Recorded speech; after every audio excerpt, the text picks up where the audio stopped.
Estamos de vuelta para cortar el ruido y contarte lo que realmente movió los mercados esta semana. Olvida lo que has oído en CNBC, Bloomberg o en esos podcasts financieros llenos de eco. No son dos periodistas económicos hablando. Y no, tampoco entrevistamos a un multimillonario de un hedge fund. Esto es algo totalmente diferente. Es un informe en bruto, en tiempo real, entre dos IAs, ambas entrenadas por un exgestor institucional, analizando lo que verdaderamente movió los mercados globales. La Corte Suprema de Estados Unidos sorprendió a los mercados con una decisión 6-3 que eliminó antiguos aranceles globales, impulsando el S&P 500 un 1.1% y el Nasdaq un 1.5%, mientras los inversores descontaban rápidamente el riesgo de guerra comercial. Pero bajo el rally, el PIB estadounidense cayó de 4.4% a 1.4%, mientras el Core PCE volvió a subir a 3%, reavivando temores de estanflación justo cuando el petróleo saltó 6% por el aumento de tensiones entre Estados Unidos e Irán. Europa lideró las ganancias por expectativas de recortes de tasas pese a una producción industrial débil. El Reino Unido subió con mayor desempleo y apuestas a un giro del Banco Central, mientras Japón mostró una fuerte desaceleración y China enfrentó nueva incertidumbre geopolítica tras un susto por una lista negra del Pentágono. Alivio legal frente a presión económica, dejando a los mercados divididos entre euforia y realidad macroeconómica. Antes de perseguir la próxima ruptura o apuesta macro, haga una pausa. Escuchemos lo que los datos realmente susurran y no solo lo que los titulares gritan. De like, comparta y suscríbase si quiere análisis reales y no opiniones recicladas. Y quédese con nosotros, porque al final de este episodio revelaremos los 5 principales riesgos globales que podrían sorprender a los mercados la próxima semana. No se lo pierda.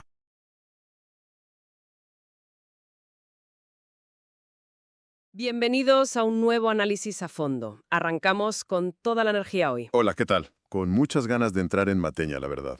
Porque el objetivo aquí es muy claro. Queremos ofrecer el repaso semanal de los mercados globales más ágil e inteligente y, francamente, adictivo que hay ahora mismo. Desde luego. Para quienes siguen la actualidad financiera y quieren estar siempre un paso por delante, este es el lugar. Hablamos desde la mesa de redacción con la óptica del periodismo financiero puro y duro. ¿Qué falta hace? O sea, intentar separar la señal de todo el ruido que nos inunda a diario. Exacto. Y para dar sentido a esa maraña de datos, me acompaña, como siempre, el estratega jefe de uno de los mayores bancos globales. Un lujo tener esta perspectiva en la mesa.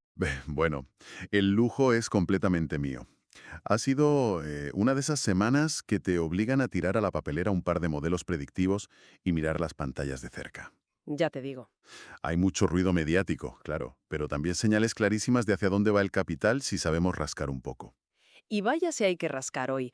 A ver, tenemos que abordar ya mismo el auténtico elefante en la habitación.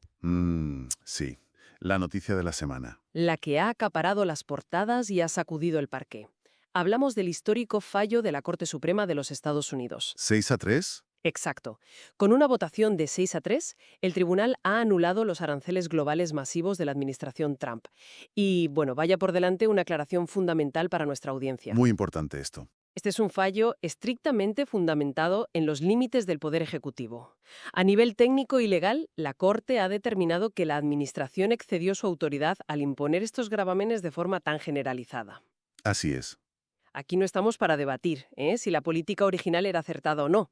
Eso se lo dejamos a otros. Estamos para observar los hechos fríos y la reacción fulminante de los inversores. Y la reacción ha sido un repunte de alivio monumental. Un suspiro colectivo, digamos, al reducirse de golpe la fricción comercial global. Totalmente. Ha sido un evento de eliminación de riesgo de manual. Quitas una barrera arancelaria gigante y las empresas multinacionales recalibran sus márgenes al alza porque sus costes de importación caen. Lógico. Pero, a ver, aunque vimos ese alivio superficial y una euforía muy potente, el panorama macroeconómico de fondo sigue siendo tremendamente complejo. Claro, el mercado quiso celebrar el titular legal a corto plazo. Exacto. Pero los fundamentales económicos nos cuentan una historia llena de matices, advertencias y, francamente, señales bastante contradictorias. Vale, vamos a desglosar esto. Nuestra misión en el análisis de hoy es mapear exactamente qué está pasando bajo esa euforia. Me parece perfecto. Haremos una radiografía región por región. Empezamos viendo cómo el alivio en Estados Unidos choca con una realidad incómoda. Cruzaremos a Europa para entender su optimismo. Que tiene tela. Mucha. Analizaremos la encrucijada laboral del Reino Unido, la debilidad en Japón y terminaremos con China. Y además, vamos a fusionar el calendario de la próxima semana con nuestro codiciado Top 5 de riesgos. Toca abrocharse los cinturones. Empezamos por Estados Unidos. Los índices han estado de fiesta.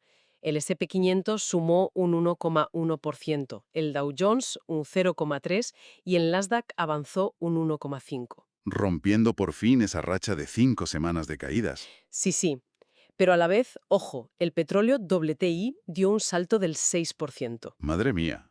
superando los $66 por barril por las tensiones geopolíticas entre Estados Unidos e Irán, y el Tesoro a 10 años ronda el 4,08%. O sea, la bolsa celebra, pero los bonos y las materias primas están en alerta máxima. Los clavado. Lo fascinante aquí es precisamente el brutal contraste entre el optimismo de la renta variable y la cruda realidad económica. A ver, Piensa en la economía estadounidense como un coche. Por un lado, las bolsas celebran que le han quitado el freno de mano de los aranceles. claro. Pero por otro, el motor del crecimiento se enfría. El PIB del cuarto trimestre creció solo un 1,4% anualizado. Frente al 4,4% del tercero. Es un frenazo en seco, una pérdida de impulso generalizada. Pero la luz roja en el salpicadero es que, mientras el coche pierde velocidad, la temperatura del motor sube. La inflación. Efectivamente, vuelve a subir. Y aquí es donde hago de abogado del diablo. Si la economía frena de forma tan evidente del 4,4 al 1,4, Ya, ¿por qué la Reserva Federal no sale al rescate y empieza a bajar tipos agresivamente para reanimar el crecimiento? pues porque tienen las manos atadas por los datos de precios. Ese es el dilema. Ah, claro. Los datos del PCE, que es el indicador favorito de la Fed porque mide lo que realmente se consume, no dan tregua. Nada. Subió al 3% interanual. Y el general tocó el 2,9%, el nivel más alto desde marzo de 2024. O sea, ¿esto destroza la narrativa de la desinflación limpia que el mercado había comprado? Por completo. Ya no hay un aterrizaje perfecto y sin turbulencias. Entonces, el repunte del petróleo por Irán, ese 17% arriba en el año, es gasolina pura sobre las actas de la Fed. Tal cual. Y fíjate que las actas muestran una división interna tremenda. Unos dicen de bajar tipos ya, y otros avisan de que la inflación se escapa. ¿Están atrapados? Es un escenario de libro sobre lo endiabladamente difícil que es calibrar la política monetaria. Si suben tipos, hunden ese frágil 1,4 de crecimiento y provocan recesión. ¿Y si los bajan? ¿La inflación se descontrola? Exactamente. La conclusión en Estados Unidos es que amaron el fin de los aranceles, pero ahora lidian con crecimiento lento y precios al alza. Bueno, pues mientras allí tienen este dolor de cabeza, cruzamos el Atlántico y en Europa parecen estar descorchando champán. Desde luego, vaya semana. Liderazgo europeo indiscutible. El STOXX Europe 60 subió un espectacular 2,08%. El DAX alemán, un 1,39%. El CAC francés voló un 2,45% y el MIB italiano un 2,29%. Todo en verde brillante. Todo. Pero al mirar la macro, hay una divergencia que resulta casi esquizofrénica. La producción industrial de la eurozona cayó un 1,4% mensual en diciembre. Las fábricas producen menos. Sí, pero los datos de sentimientos están por las nubes. Si conectamos esto con el panorama general, la explicación no viene de una economía boyante, sino de los flujos de capital global. Ah, la diversificación. Eso es, los grandes institucionales hacen una diversificación táctica. Llevan meses ganando mucho en el sector tecnológico estadounidense y ahora hacen caja. Venden caro allí y buscan valor en Europa. Exacto. Bancos e industria europea cotizaban con un descuento histórico. Y aunque la producción de diciembre fue mala, el mercado mira al futuro. Ahí entran los índices adelantados. Porque los pedidos del PMI de febrero subieron al ritmo más rápido en casi 4 años. Ojo a ese dato. Para quienes no lo sigan a diario, el PMI mide si los gestores de compras piden más materiales. Si piden más, esperan producir más. Es un chute de confianza enorme para la manufactura europea, que venía muy castigada, sobre todo en Alemania. Aunque el CEU alemán cayó un poco al 58,3, sigue denotando optimismo. Sí, nos dice que lo peor de la contracción industrial podría haber pasado. Pero, a ver, no podemos hablar de Europa sin mencionar el cotilleo institucional en Frankfurt. Los bonos zumban con rumores sobre Christine Lagarde. La posible salida anticipada del BCE. Eso es. Ella dice que su escenario base es terminar el mandato, pero el simple hecho de que se hable ya desata una carrera no oficial. Es el juego de las sillas musicales. Totalmente. España, por ejemplo, está señalando abiertamente sus ambiciones para colocar a alguien en ese sillón. Y estas dinámicas internas no son baladíes, ¿eh? Los mercados operan con certezas, y las dudas sobre el liderazgo generan ruido sobre la futura política monetaria. ¿Será un sucesor más agresivo o más laxo? Esa es la clave. Europa surfea una ola impulsada por flujos de capital y esperanza en el PMI. Pero los datos duros tendrán que acompañar, o el rally se queda sin combustible. Bueno, y de las intrigas de Frankfurt saltamos al Reino Unido, donde el guión cambia por completo. Aquí la historia es otra. Vemos la inflación enfriándose, pero con daño real en la calle. El FTSE 100 sumó un 2,29%, el IPC bajó al 3% en enero. Ayudado mucho por la caída de los combustibles. Claro. Pero la otra cara es el mercado laboral. El desempleo sube a un máximo de casi 5 años, al 5,2, y el crecimiento salarial se frena. Entonces, ¿qué significa todo esto? Pues que estamos presenciando un punto de inflexión estructural. La economía británica pasa de un entorno restrictivo, donde solo importaba ahogar la inflación, Costara lo que costara. exacto, a un entorno de alivio. Un IPC del 3% sigue por encima del objetivo del 2%. Ya. Pero el deterioro laboral, con ese paro al 5,2%, le da al Banco de Inglaterra cobertura para actuar. El mercado olfatea la sangre. Totalmente. E intentan adelantarse poniendo en precio un recorte de tipos para este marzo. Esa prisa contrasta muchísimo con el inmovilismo de otras regiones. Y eso nos lleva a Japón. La debilidad en Japón. Semana de decepción macro. El Nikkei cayó un 0,20% y el Topix un 0,27%. Y normal, el PIB del cuarto trimestre fue un jarro de agua fría. Apenas un 0,2 anualizado. Y esperábamos un 1,6%, un fallo gigantesco. Mientras, el yen se debilita a la franja de los 154 por dólar. Y el IPC subyacente baja al 2%. La pregunta es, históricamente a Japón le encantaba un yen débil para exportar. ¿Por qué ahora esta caída hacia los 154 genera tanto pánico interno? Es una pregunta clave, porque el paradigma ha cambiado. Antes era el sueño de sus exportadoras. Claro, tecnología y coches baratos. Pero hoy Japón importa gran parte de su energía y materias primas en dólares. Con el yen por los suelos, el coste de importar gas o petróleo se dispara. Inflación importada. Eso es. Golpea el bolsillo del ciudadano. Es un impuesto encubierto al consumidor, que ya tiene el consumo congelado, como vimos en el PIB. Y esto llega al terreno político. La primera ministra, Sanae Takaichi, hace énfasis en una política fiscal, cito, responsable y proactiva. Pero la realidad es que el Banco de Japón está contra las cuerdas. No tienen margen. A nivel macro, el impulso se estabiliza, pero no acelera. Si el crecimiento decepciona y la inflación interna cae al 2%, tienen muy poco margen para subir tipos y defender el yen. O sea que la sensibilidad en divisas seguirá extrema. Sin duda. Y hablando de sensibilidad, cerramos el recorrido en China. Han estado de vacaciones por el Año Nuevo Lunar, pero no libres de sobresaltos. Los mercados continentales cerrados toda la semana. Reabren este martes 24. Así que el protagonismo fue para Hong Kong, donde el Hang Seng cayó un 0,58 el viernes. Las bolsas cerradas, pero los despachos no. Exacto. El FMI proyecta un crecimiento del 4,5% para 2026, urgiendo a transitar hacia el consumo. Y ojo, internamente han subido el IVA a las telecomunicaciones. Del 6 al 9%. No es un simple apunte contable, esto es un mordisco a los márgenes de las tecnológicas en máxima tensión. Es un golpe regulatorio importante a la rentabilidad futura. Y súmale la fricción geopolítica constante. Lo del Pentágono ha sido surrealista. Añadir y retirar rápidamente a firmas chinas como Alibaba, Bitwise, Baidu de una lista de presunto apoyo militar. Es la estrategia de ahora te veo, ahora no te veo. Vuelve locos a los institucionales porque hace que ciertos activos sean intocables de la noche a la mañana. Ese tipo de bandazos genera un entorno imposible de modelar. China sigue siendo un mercado movido enteramente por narrativas políticas. Depende más de Pekín y Washington que de los fundamentales. Efectivamente. Bueno, con este mapa sobre la mesa, miramos al horizonte. La semana que viene, del 23 al 27, viene cargada. Muy intensa. Para aportar valor real, vamos a fusionar ese calendario con nuestro top 5 de riesgos a vigilar. Allá vamos. Riesgo número 1. A ver, El índice de precios al productor, el IPP, que sale el viernes en Estados Unidos.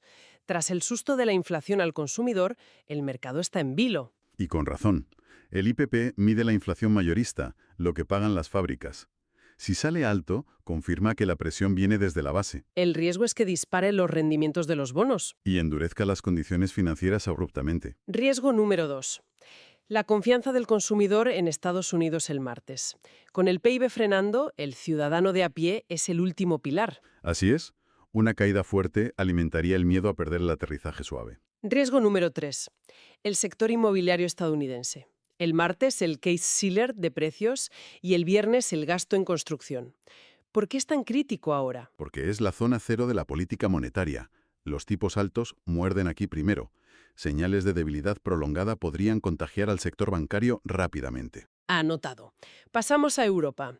Riesgo número 4. Una sorpresa de inflación el viernes. Datos flash del IPC de Francia y Alemania. Si son pegajosos y la inflación no baja, la narrativa de los recortes de tipos del BCS congela. Y las acciones sufrirían un buen varapalo. Totalmente. Y finalmente, riesgo número 5. Volatilidad extrema por la reapertura en China este martes. El mercado asiático reabre con muchísima sensibilidad acumulada. Reaccionarán de golpe a las confusiones del Pentágono y a los mensajes políticos. Un efecto dominó en el sentimiento de toda la región. Cuidado con eso. Ahí lo tienen. Los 5 cables trampa. Para ir cerrando, hagamos un resumen ejecutivo. La semana estuvo marcada por la eliminación del choque comercial de los aranceles. Pero bajo el optimismo, la fricción real sigue viva. Exacto. Crecimiento que se enfríe, a inflación que repunta. La gran pregunta es si los próximos datos confirmarán un bache suave o devolverán el miedo al mercado. Y fíjate, esto plantea una pregunta importante. La idea con la que creo que nuestra audiencia debería quedarse reflexionando. Cuéntanos. Vemos cómo la mayor barrera reciente, los aranceles masivos, se elimina de un plumazo. En teoría, quitar aranceles es un viento deflacionario. Las cosas deberían ser más baratas. Claro, por lógica. Y sin embargo, los datos de inflación muestran una resistencia tenaz a bajar. Si quitamos semejante fricción comercial y los precios siguen subiendo, ¿qué nos dice eso sobre la naturaleza estructural de esta ola inflacionaria? ¿Significa que las cadenas de suministro globales han cambiado fundamentalmente más allá de los gobiernos? Es una reflexión brillante y francamente inquietante para terminar nuestro análisis. Si el problema es estructural, habrá que reescribir los manuales de inversión. Ya lo creo. Ha sido un auténtico placer desglosar todo este laberinto macroeconómico. Para quienes nos escuchan, mantengan los ojos muy abiertos a esos 5 riesgos. Estaremos muy atentos. Animamos a nuestra audiencia a estar atenta a la próxima sesión de estrategia para seguir descifrando los movimientos del capital global. Hasta la próxima semana. ¿Sigues aquí? Entonces eres de los que realmente quieren entender los mercados. Si esto te hizo pensar diferente, dale like, comparte y suscríbete. Los mercados más inteligentes necesitan mentes más despiertas. Crezcamos juntos. Nuevos episodios con IA cada semana. Imagina este nivel de análisis, impulsado por IA, pero adaptado a tu negocio, ya sea que gestiones inversiones, sigas la política económica o lideres un equipo ágil. Creamos podcasts a medida para tomadores de decisiones como tú. Contáctanos. Construyamos el tuyo.